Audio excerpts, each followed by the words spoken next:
Snap Judgment Studios. Support for Snap Judgment comes from Odoo. What is Odoo? Well, Odoo is the only software your business will ever need. Featuring a suite of integrated business applications, Odoo connects your business operations together so you can get more done in less time. Odoo has apps for everything: CRM, accounting, sales, HR, inventory, marketing, manufacturing, you name it. Odoo's got it. To learn more, visit odoo.com/snap. That's odoo.com/snap. Snappers, I have a confession to make. The truth is that every single aspect of my professional life, actually every single aspect of my life in general, has been predicated on the idea of fake it till you make it. If someone asks me, hey, can you act, write, dance, draft, direct, run, draw, compose, swim, I've almost always said, yeah, I can do that. Sometimes it worked. Sometimes it absolutely did not work. Those times are called hard lessons. But generally, I'll tell the kids, go ahead. Give whatever it is a go. What's the worst that can happen? Well, it turns out that there are, in fact, certain things that you might not want to fake. Today's show, the Real Fleetwood Mac. We're going to soft rock out this piece. My name is Glenn Washington. You're going to want to turn up the volume a little bit because you're listening to Snap Judgment.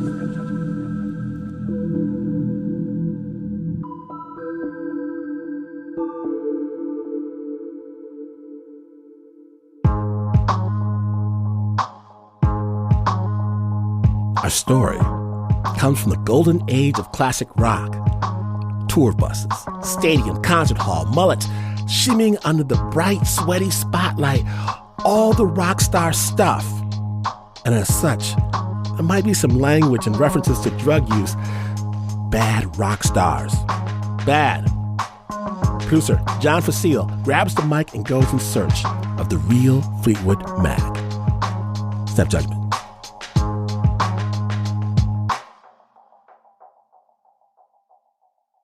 I'm all good. I'm gunned up and ready to fire. Here we go. 3, 2, 1.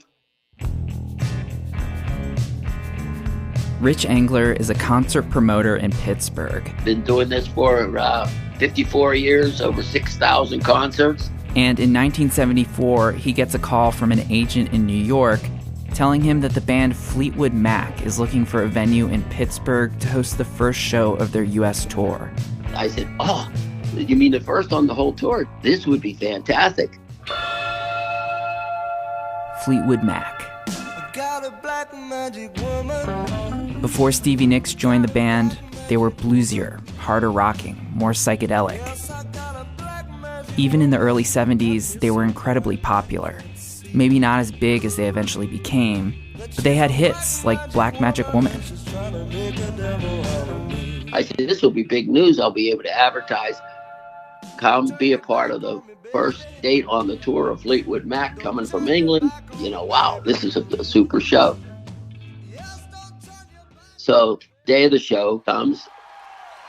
Minutes before Fleetwood Mac's set, Rich peers out from backstage at thousands of rock fans. He takes a deep, dank whiff. The whole place was smoked up. It was like an atomic bomb went off.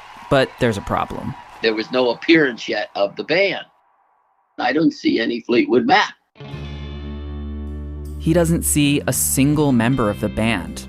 Not even Mick Fleetwood, the band's namesake, a long-haired, 6'6" drumming powerhouse. He's hard to miss. Rumors have been circulating that Fleetwood Mac is breaking up and that the band members are at each other's throats. So Rich has reason to be worried.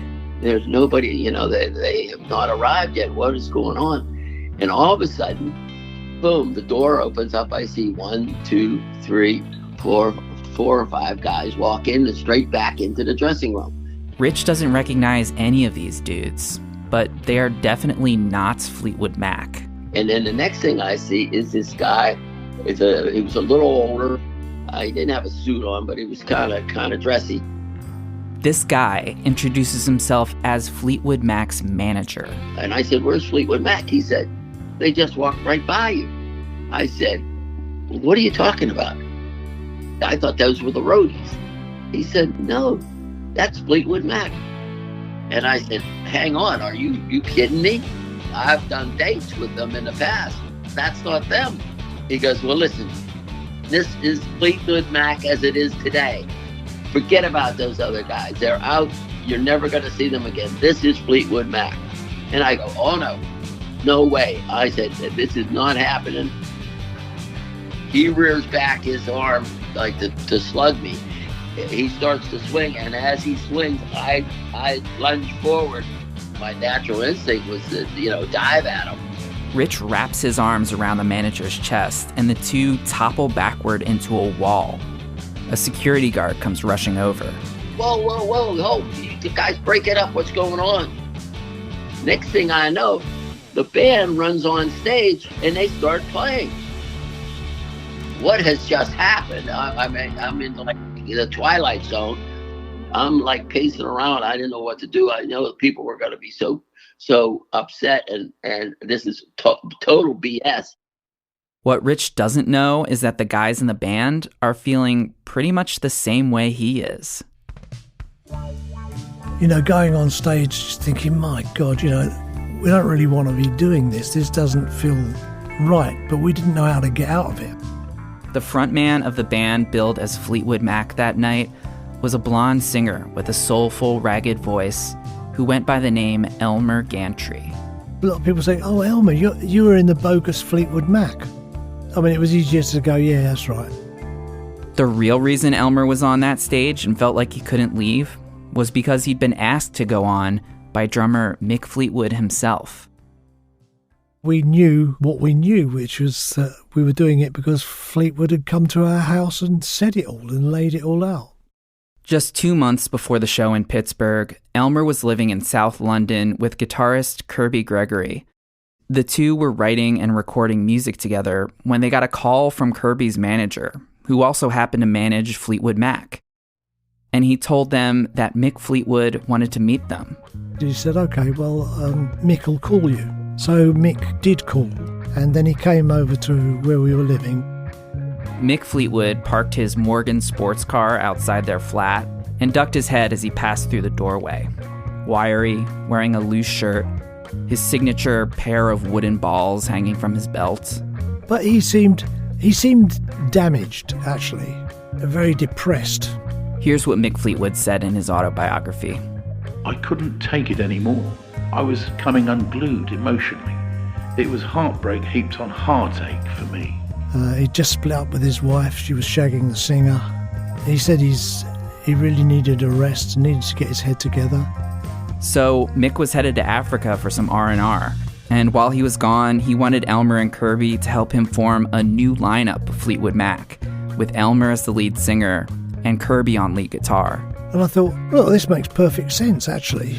We've got the kind of British blues rock background.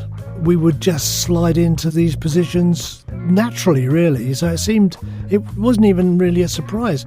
It was exciting, it was delightful, but it wasn't really, it wasn't like, "Oh my God, why did you think of us?" I mean, that never occurred to me. It was obvious why we would have been thought of, because of who we were and what we were doing, what we'd been doing, In the 60s, Elmer fronted Elmer Gantry's Velvet Opera, a band known for their wild shows and the song Flames, covered by an early version of Led Zeppelin. They'd even shared a bill once with Fleetwood Mac.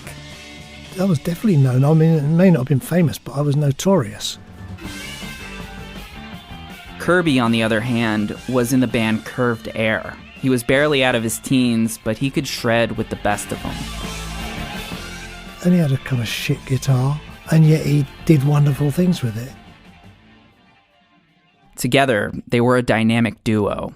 They played all over London, even though they didn't make a whole lot of money doing it. You know, we had this old second-hand beaten-up old truck, and literally the front was held on with gaffer tape. It was that kind of, that kind of struggle, and having a whip round to see what we could afford on the way home from a gig to eat. It was that kind of stuff. And is there enough money to pay for the gas, Now, here was a bona fide rock star, a guy who'd made it big time, the very Fleetwood of Fleetwood Mac himself, offering them the biggest opportunity they'd ever had. It was like, oh God, we're gonna actually have roadies. We're gonna have decent equipment. Well, at last, there might be a possibility of getting kind of some regular income. Plus, they were fans of Fleetwood Mac, and they were excited to take the band into a new era. Would you like to join Fleetwood Mac? Yeah, obviously, who wouldn't, So that afternoon in their flat, with Mick Fleetwood, they talked about what they would play on their upcoming tour of America. We went through a whole load of numbers to include in the set, and he said, well, that's no problem. I obviously know those.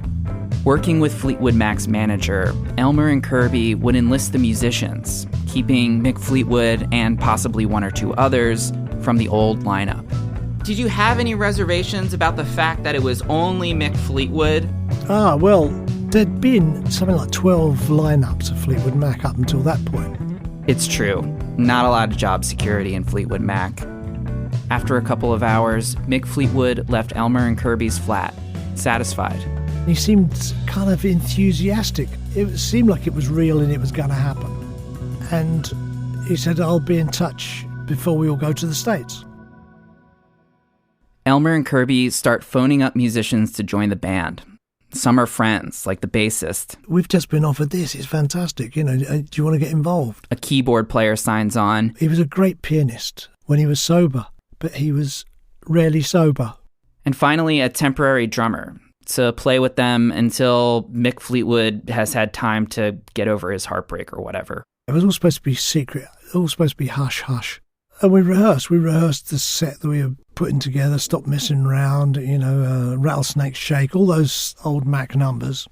Weeks go by, and they don't hear from Mick Fleetwood. But then it's time to get on the plane and go. And we were a bit annoyed that he hadn't come down to rehearsals, but I don't think the plan was ever for him to travel with us. I thought Mick would be going first class under his own steam,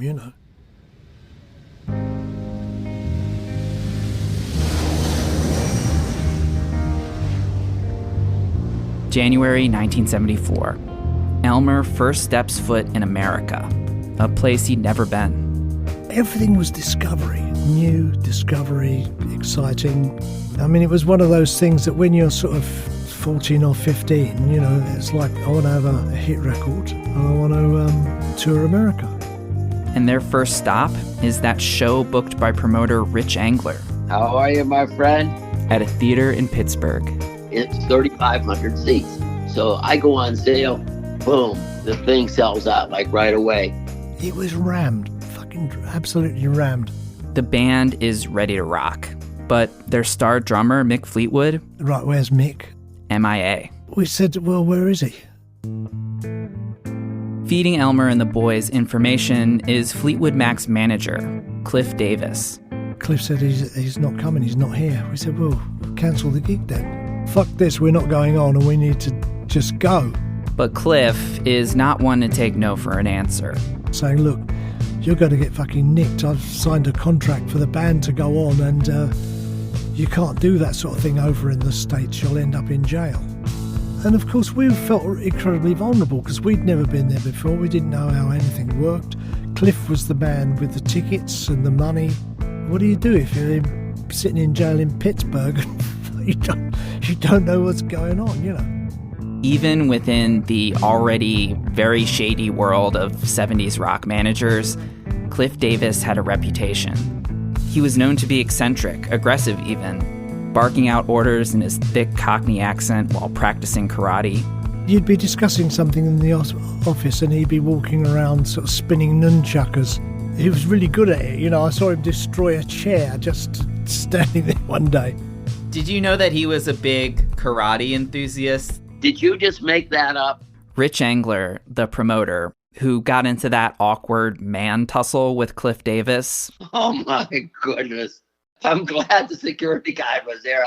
I might not have lived to that. I might have to take me out in a stretcher. He had to watch helplessly as a band featuring none of the original Fleetwood Mac members took the stage. I couldn't believe it. I was in the middle of a bogus Fleetwood faux Mac. As Elmer grabs the mic, he's feeling loose, ready. He'd already thoroughly prepared with what he called his gig kit. Some speed, a quarter bottle of rum, and some weed. Getting the balance between like being disinhibited enough but being functional enough. The band doesn't feel like they have a choice now. They don't know what the consequences will be if they don't hold up their end of the bargain. It was just about let's get on, show them what we can do. This is going to be great. And there were some numbers you go, this is going to blow them away. And the band went straight into Rattlesnake Shake. To my astonishment and amazement, the band was actually good. They learned all the songs and they were pulling off this tune. The audience, they're like going nuts, loving it. The crowd was going crazy.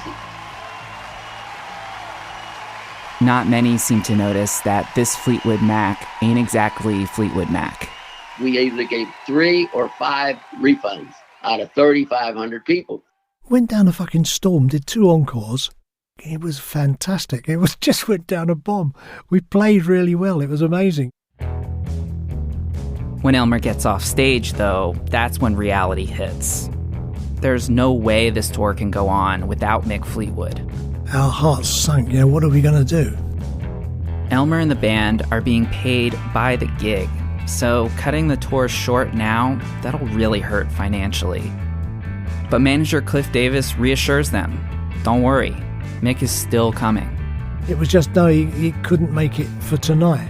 He is coming, but he just hasn't got it together. He's still sort of in a very depressed mood. It was like, well, okay then. He could have come out after, before the second gig or the third gig, As the band makes their way up the East Coast, they don't hear word one from Mick Fleetwood, and Elmer has no way of contacting him. We weren't given any phone numbers for him. So, we were kind of hanging on. Meanwhile, the press is beginning to notice that Fleetwood Mac is light of Fleetwood. Articles start appearing with titles like, Really the Mac? And Will the Real Fleetwood Mac please stand up? That was kind of nasty stuff. And we thought, this is really bad. Many of the articles note that Mick Fleetwood is still a member of the band and intending to join them. But by the time the tour reaches New York City, he still hasn't shown. Because of the publicity in the media and the press, that kind of stuff, the worry was going on stage and were you going to get hit by a bottle before you even started playing. Half an hour before going on stage at the Academy of Music in New York City, for the first time ever, Elmer loses his voice. I could hardly speak. I reacted really badly to air conditioning. I mean, the fact that I smoked an enormous amount of fags as well. Cliff insists that the band go on and play anyway, without Elmer. An instrumental set, no matter how good it was not really what the audience had come to see, And I felt bad for the other boys because I just figured, we need to do this together. After limbering up with some karate moves, Cliff goes on stage to address the increasingly hostile crowd. He takes the microphone and calls for silence. He said, I am Fleetwood Mac. We took that with a pinch of salt and went, he's fucking nuts. Cliff Davis claimed to own the rights to the band name Fleetwood Mac, which meant in his mind he could put anybody he wanted on stage and call them Fleetwood Mac. That kind of belief that, if you've got a bit of paper that says that you've registered the name, then you're entitled to do that. And he saw no problem with it at all. Elmer watches from the sidelines as the band is forced to take the stage and play a 45-minute instrumental set.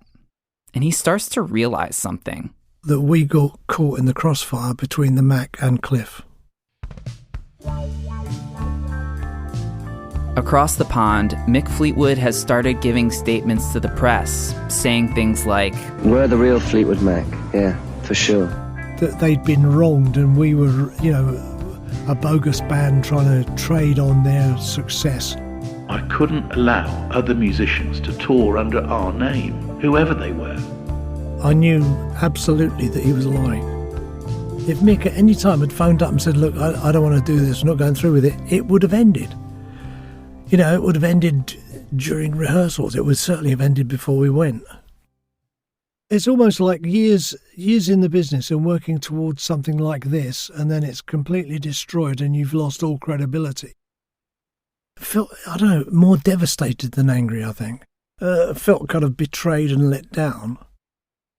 Mick Fleetwood practically signed them up to do this tour. And now they're stuck. Simply, we couldn't have afforded to get home.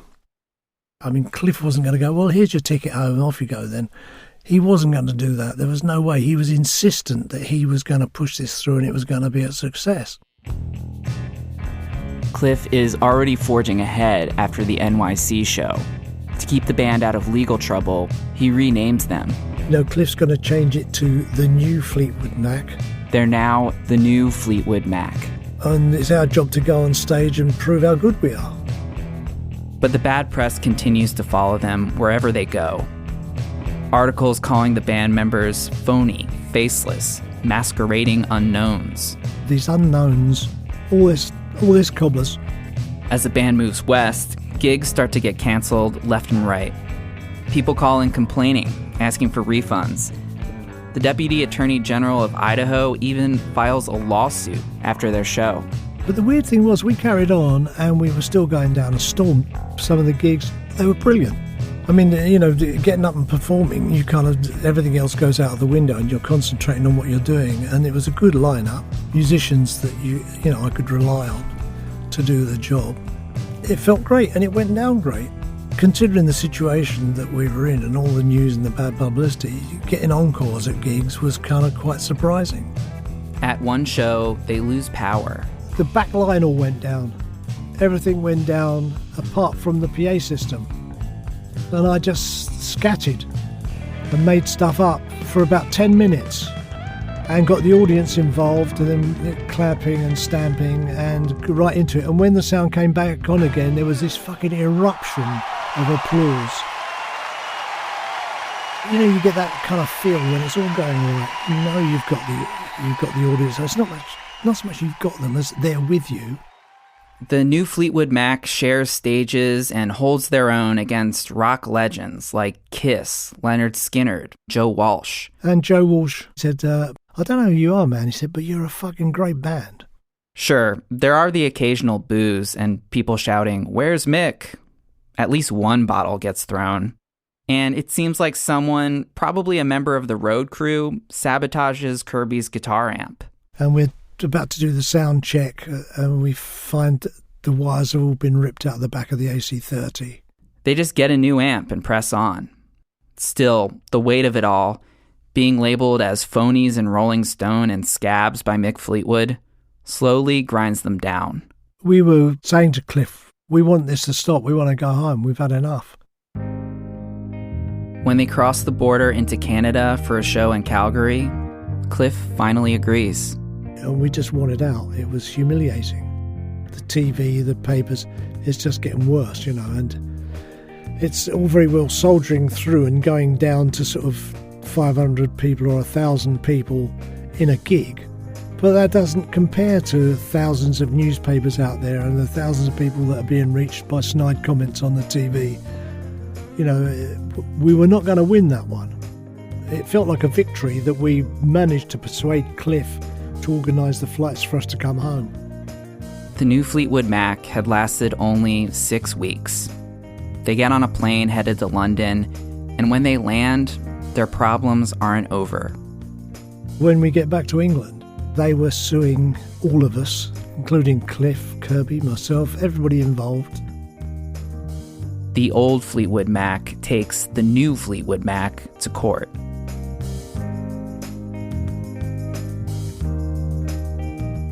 don't go anywhere.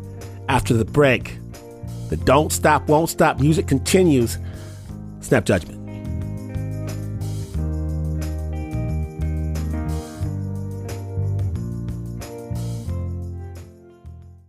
This episode is brought to you by Progressive Insurance. What if comparing car insurance rates was as easy as putting on your favorite podcast? With Progressive, it is. Just visit the Progressive website to quote with all the coverages you want.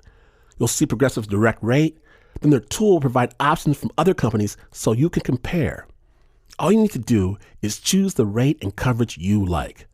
Quote today at Progressive.com to join the over 28 million drivers who trust Progressive.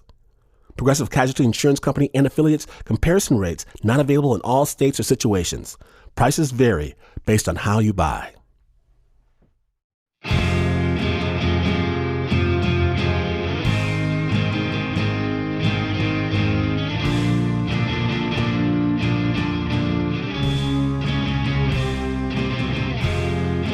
Welcome back to Snap Judgment, where our almost, not quite, maybe Fleetwood Mac story continues. They were suing all of us, including Cliff, Kirby, myself, everybody involved. Mick Fleetwood has to testify, and he admits that, yes, he'd been to Elmer and Kirby's house to talk about the tour. But it wasn't committal, he says. It was just clearly bollocks, and the judge wasn't buying it. We didn't have to pay a penny. I didn't even have to appear in court. A representative of Mick Fleetwood declined to comment on this story, and he's maintained ever since that he had nothing to do with the tour. The last time I heard anything from the Mac was when Mick Fleetwood was sitting in my living room. I'm still really angry about it. It's amazing how it all comes back, the feelings around it.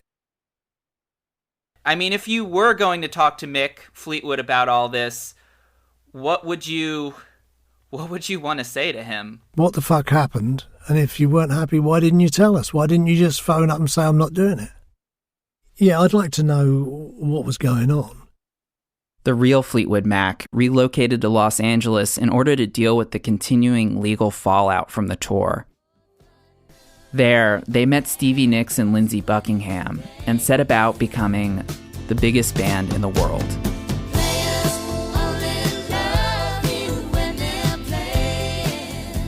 I mean, I don't begrudge them that stuff. What I begrudge is the fact that it was so devastating to us. I mean, it really destroyed our potential careers, basically. We'd been tainted by the publicity. We couldn't catch a cold, really. Back in London, nobody wanted to work with Elmer and his guitar-playing flatmate Kirby. The calls just stopped coming. I've never been particularly ambitious. It's like, even with this thing, my career has been walking through open doors, and that ceased. Kirby was so down, he swore off the music business entirely and moved to the country. He just thought he'd never play again and went off peeling spuds and doing washing up at his father-in-law's hotel, What are you doing? Nothing, really, at that time. Smoking quite a lot of dope, laying around. I can't really remember, actually, to tell you the truth. And then Elmer got another offer he couldn't refuse from, of all people, Cliff Davis, the recently fired manager of Fleetwood Mac. Why did you say yes to working with Cliff again? I mean, we knew he was a bit of a megalomaniac, but our view was that he'd been stitched up by Mick Fleetwood. Cliff decided we should form a band and he would finance us putting a band together. That's how Stretch happened. From the ashes of the new Fleetwood Mac rose Stretch, a group fronted by Elmer, featuring the bass player from the tour, and Kirby came back from the deep low that he'd been in.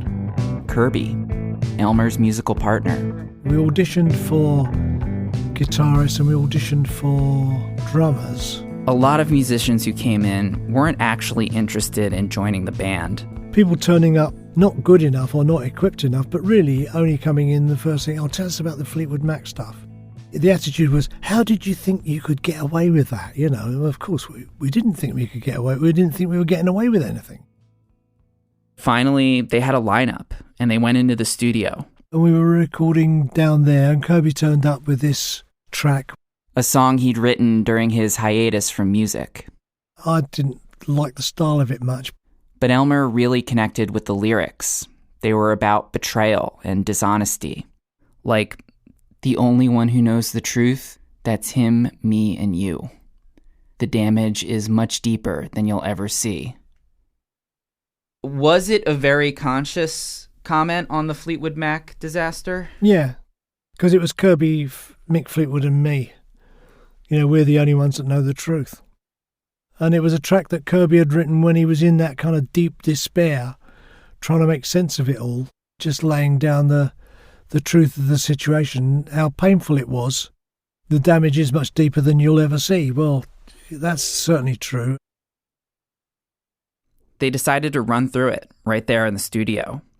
Even though Elmer's throat was sore and his voice was really more like a growl. So I had kind of gig throat, which was like it adds a sort of bottom dimension to my vocal range. It was almost like a piss take. I'm going to do a Barry White on this, you know.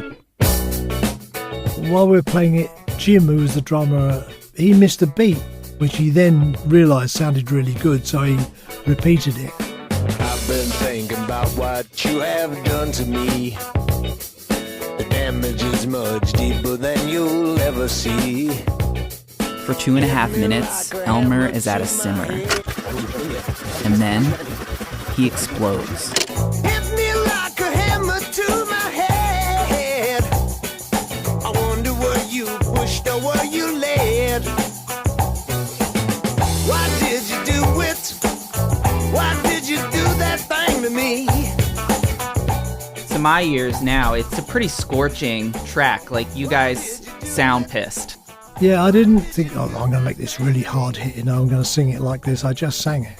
Straight from the guts and out of the mouth, you know, bypass the brain at all costs. Man, that's him, me and you.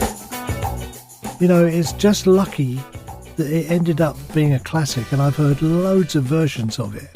You can't choose to create that stuff. You finish a track sometimes and everybody just looks at one another and goes, "Oh, we got that." 1, 2.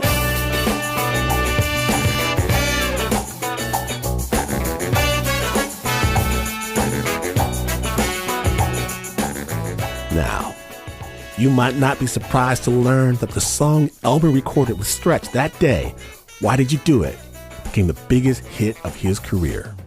It's been featured in commercials, a Guy Ritchie movie, and Mick Fleetwood has definitely heard it. The song was a direct attack on me for not showing up for the bogus Fleetwood Mac tour, which I'd never promised to do in the first place, of course. All of it was too bizarre. Damage is much deeper than you'll ever see. Elmer and Kirby still make music together. Learn more about their tunes past and present on our website, snapjudgment.org.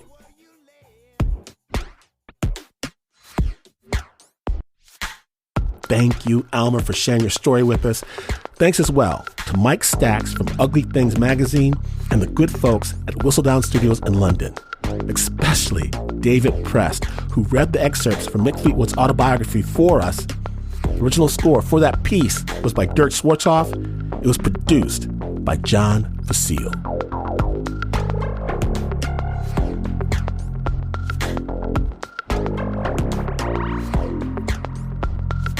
Now, after the break, one lucky young man gets the best job in the world. In just a moment, stay tuned.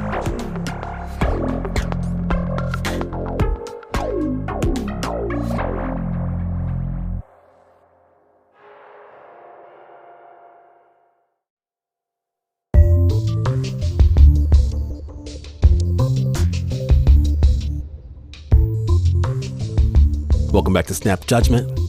Today, everyone wants the dream job, but it always goes to someone else. That is the rule. But what happens when that someone else is you?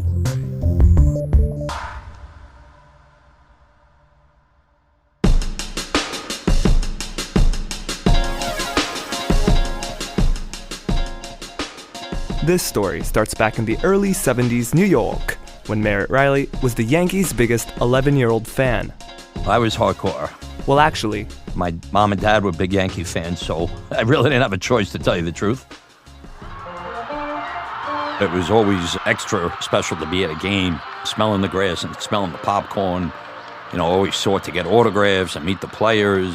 But at the games, I'd be sitting there watching the bat boy, retrieving foul balls, and I always wondered, how in God's name can I become that kid?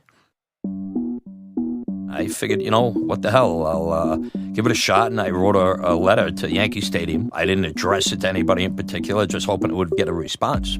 And he did. Pretty quickly. From a bat boy named Joe. Being the kid I was, I got the letter, and I was so excited. It was written on Yankee letterhead stationery, and I was like, wow, this is it. I showed my mom and dad. Bat Boy Joe wrote back and said, in order to join the Bat Boy Club, you had to have good grades, athletic ability, be 16 years old. Merritt only met one of these requirements. He was a smarty pants. Yeah. But over the next 5 years, Merritt set his little mind and body to it, and bada bing bada boom, Joe hooked him up, and Merritt became a Yankee bat boy. And even before he did any bat boy things, it changed his life. I'm kind of making fun of myself here. When I was in high school, I was like a little nerdy kid, I wasn't really, one of those popular kids, you know what I mean? All of a sudden, everybody wanted to be my friend.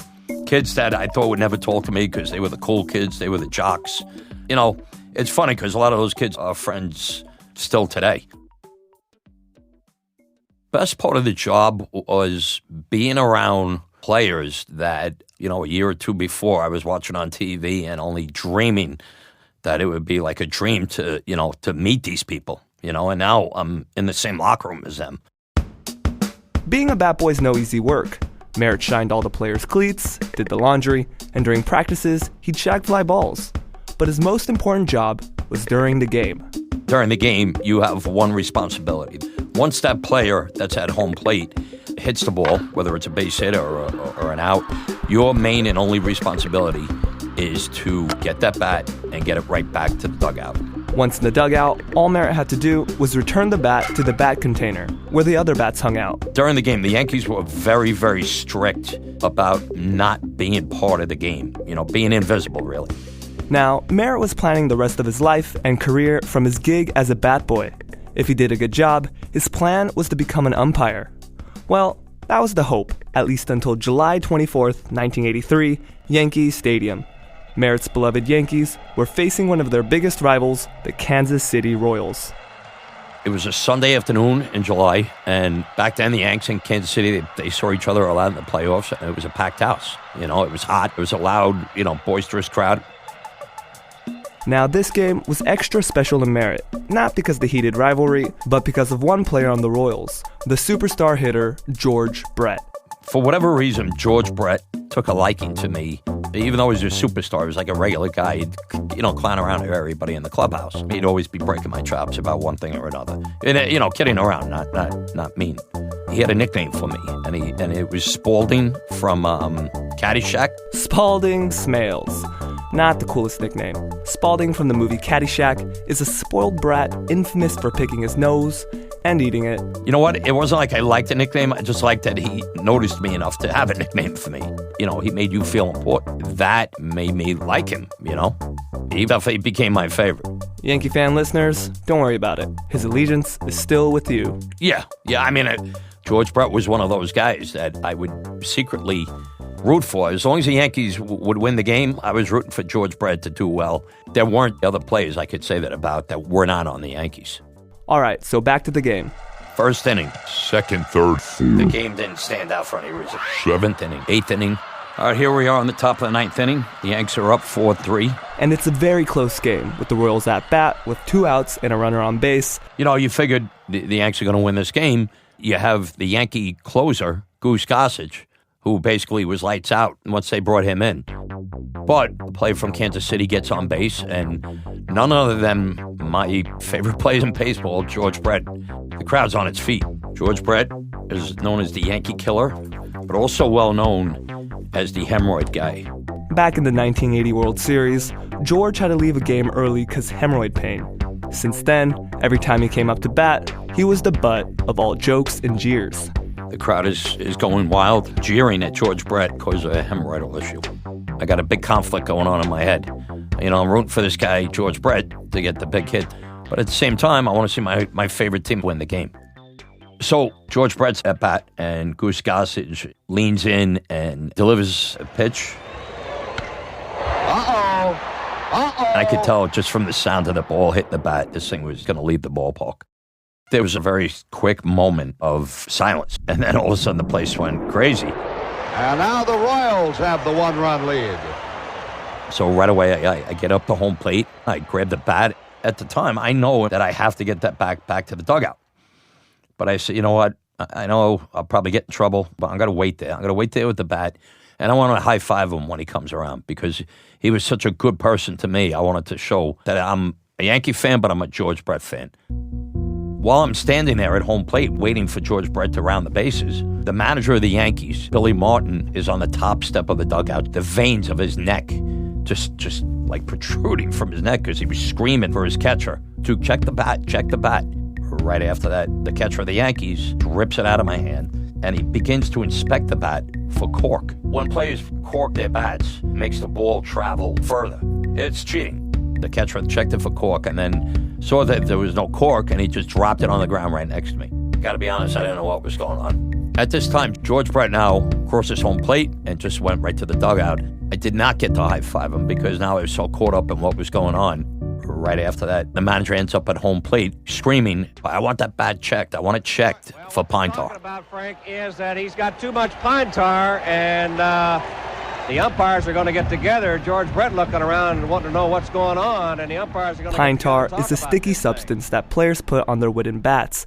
Basically, it helps them grip the bat, swing the bat, and hopefully hit a home run. That pine tar up that far on the bat. First time in a long time I've seen the umpires huddle this long and have a meeting over it. Both they're feeling it, see, to see if there's some sticky stuff around there. But there is a limit to how much pine tar one can use. 18 inches from the tip of the handle, about the width of home plate. The umpires take the bat, they lay it down against home plate to determine if the pine tar was too far up the handle of the bat. Right across home plate. Well, I've never seen this. I never have either. The umpires struggle to make a call, and that's because the pine tar rule, it's one of those obscure rules that's rarely enforced. And here, the crafty Yankee manager was waiting until the perfect moment to bring this tiny rule down on George's head. I'm thinking if I would have just picked up the bat and gotten it out of there instead of waiting at home plate for the high five, none of this would be happening. That's Nick Bremigan with the bat. This is going to be an interesting call. Brett isn't sure whether he has a home run yet or not. At that point, I stopped slinking away back towards the dugout, walking backwards. And the players were angry. And at one point, George Brett, who's now pacing up and down the dugout like a raging bull, he says, all I know is that if they call me out, you're going to see 4 dead umpires. 4 dead umpires. 4 dead umpires. And almost right after that, almost immediately after that, the home plate umpire looks towards where the Kansas City Royals were and makes the out sign. They might be going to call George Brett out. Well, the Yankees win it. He's out. Yes, sir. Brett is out. Look at this. Brett is out. And he's steaming mad. George Brett just charges out of the dugout like a maniac. First couple of buttons on his shirt were like open. You know, his hair was a disaster. You know. Forcibly restrained from hitting plate umpire Tim McClellan. Oh, it was crazy. It was crazy. And the Yankees have won the ball game 4-3. Brett is called out for using an illegal bat. Now I position myself inside the dugout, at which point the players from Kansas City are yelling at me. Why the hell didn't you get the bat? Well, I was... you could edit this? I was my pants. 50,000 people and all these big baseball players. And I was scared. I'm not afraid to say that. I was scared. At this point, all hell breaks loose. Yankee Stadium security, the guys in suits and ties, they're out on the field. And one of them comes up behind the umpire and swipes the bat out of the umpire's hand and makes a beeline for the dugout. At which point, a pitcher for the Kansas City Royals, Gaylord Perry, sneaks up behind the Yankee Stadium security and swipes the bat out of his hand. Well, a Yankees security person and one of the umpires quickly are chasing whoever has the bat. Jose Martinez is holding Brett. Bobby, I've never seen this in my life. It was some out of a movie. It really was. It kept getting worse for me. It was like a bad nightmare. It kept getting worse. The game ends. Yankee fans celebrate as they leave the stadium, while the Royal fans are still stunned. The players are gone. The umpires are gone. The whole swarm of people is gone. I'm in the dugout by myself.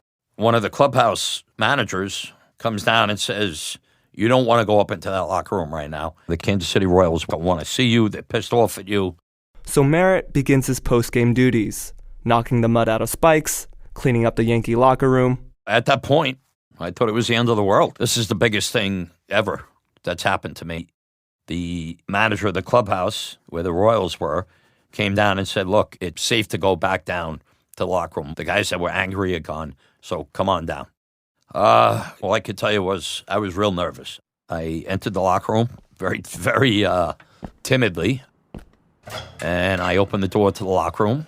On the left-hand side is a swarm of reporters. And guess who's in the center of this swarm? You guessed it, superstar George Brett. The one guy I don't want to see, and he's one of the only ones left. So I try to make my way towards the back of the locker room. I figured he wouldn't see me because there were so many reporters around him. And I go walking through, and, you couldn't have planned it any better. The reporters move out of the way, and all of a sudden he locks eyes with me. And I'm thinking, holy, you got to be kidding. I thought I was dead. Yeah, I figured my heart was broken already. So he's like, Spaulding. And I stopped dead in my tracks. And I didn't expect that at all. That he would be in the mood where he's calling me by my nickname, And I was like, yeah. And he looks at me, he says, why didn't you get the bat? And I'm like, holy Christ, what do I say? What do I say? I'm speaking to a Major League Baseball player. I'm 17 years old.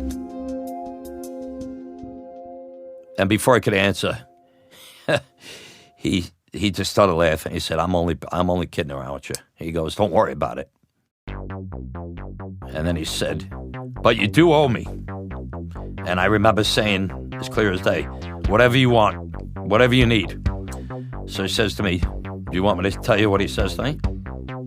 He says to me, the next time I'm back here in New York City, he goes, you're going to get me laid. And I said to him, you want me to get you laid? And I started laughing, and he laughed, and that was pretty much it. After the Pine Tar game, people called George Brett a cheater for using a special bat. But George, he got the last laugh. Eventually, the Pine Tar ruling was overturned, George got his home run back, and the Royals won the game. Oh, and remember the hemorrhoids nickname? That was now behind him. As a result of the Pine Tar game, that nickname was forever gone. People don't even know about it, really. I know this whole incident could be blamed on my hero worship of George Brett. Any other player, I went up and retrieved bats probably thousands of times. The one time I didn't do it, this baseball history was made. He's out. Yes, sir. Brett is out. Look at this. He's steaming mad. He is out.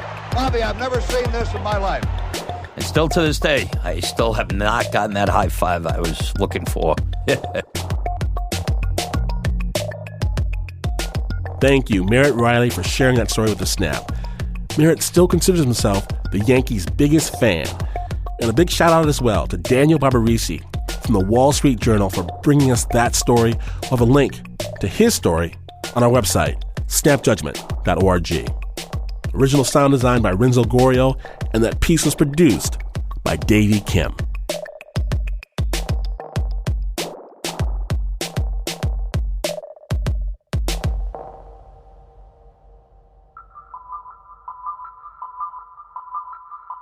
Remember, don't stop the music.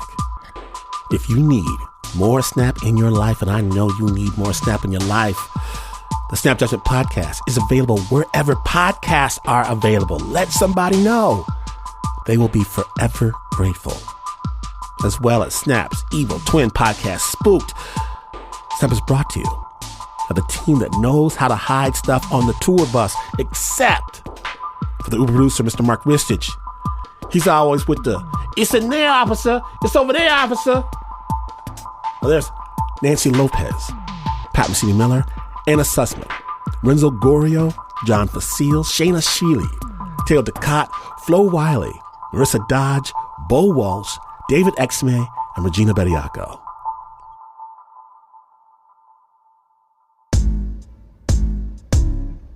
And this is not the news. No way is this the news. In fact, you could do like me. Head out to the club, let it slip that you're part of the band. Even though, of course, you're not part of the band. And you would still, even then, not be as far away from the news as this is. But this is P